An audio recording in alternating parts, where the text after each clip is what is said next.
Frustrated from catching no fish?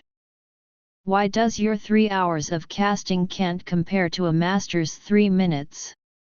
We've all been there, scrolling through fishing videos, watching masters land fish after fish with minimal effort.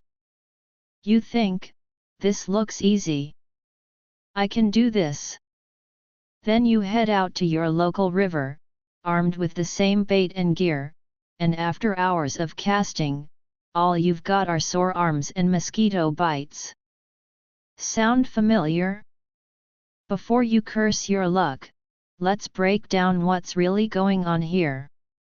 This isn't a scam or a fraud. But what you see in videos is often not the full picture. Let's dig into the 3 reasons why those master anglers can reel in fish in minutes, while you're struggling for hours. 1. The river you fish isn't their fish pond. First and foremost, the location matters. Many of those fishing videos you watch are filmed in stocked ponds, where fish are regularly introduced and are usually concentrated in high densities.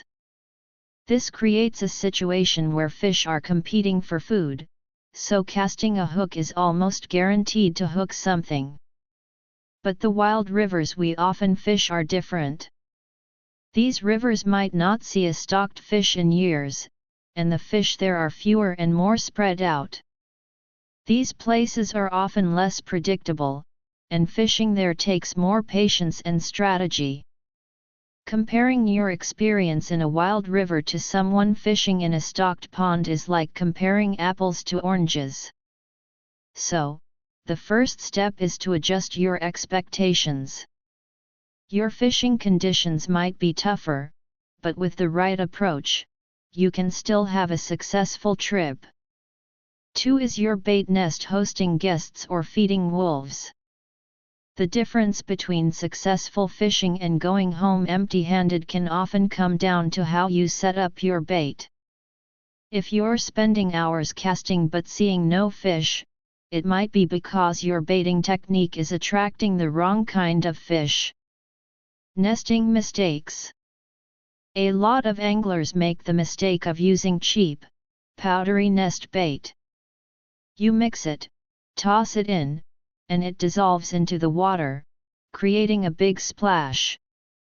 But here's the problem: this kind of bait attracts small fish like whitebait and minnows, not the bigger, more desirable species like carp or crucian. For wild fishing, you need hearty dishes, not light snacks. You want something heavier that sinks steadily to the bottom. Try using wine-soaked rice, fermented corn grits, pellets. These baits sink at a steady pace and are more likely to attract the larger fish you're targeting. The right hook bait. Another common mistake is using bait that's too soft or fine. If your bait is like cotton candy, it's going to attract small fish in the mid-water layers, but it won't get the attention of the big ones at the bottom. Your bait needs bones. It should be coarse and substantial. Here's how to do it. Mix commercial bait with crushed corn or millet. This will create a bait with substantial particles that can sink through the small fish layers and actually reach the bigger fish. 3. It's not about speed, it's about rhythm. One of the biggest misconceptions in fishing is that you need to cast quickly and constantly to be successful. In stocked ponds, where fish are packed tightly, casting faster and more frequently can yield quick results. But in wild rivers, this approach is less effective. In these settings, what's more important is the rhythm of your casting. Here's why. When you cast rapidly, the scent of your bait may not have enough time to disperse and attract fish from a distance. A steady rhythm, whether it's once every minute or every 3 minutes, ensures that the scent builds gradually, drawing fish toward your location over time. If you start casting frantically and then slack off after a few casts, the fish won't be able to track your bait properly. Consistency is key. If you set a rhythm, e.g., every 3 minutes, stick to it. Your bait's scent will spread slowly but surely, giving fish time to swim over and investigate. Final thoughts: quality over quantity. At the end of the day, fishing isn't about the speed or number of casts, it's about quality and patience. If you're fishing in wild rivers, you're not likely to see non-stop bites within 20 minutes.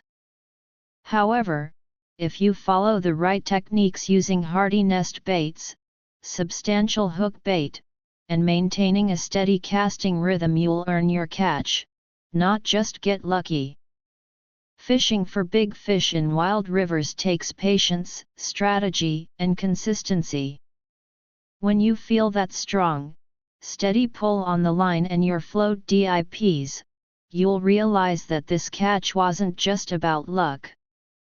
It's about mastering the methods and earning the reward. About the author. I'm a passionate angler and self-media blogger dedicated to sharing my fishing tips and experiences. Follow me for more insights, and let's discuss every detail of wild fishing together. Give a like, save, and follow so you never miss an update.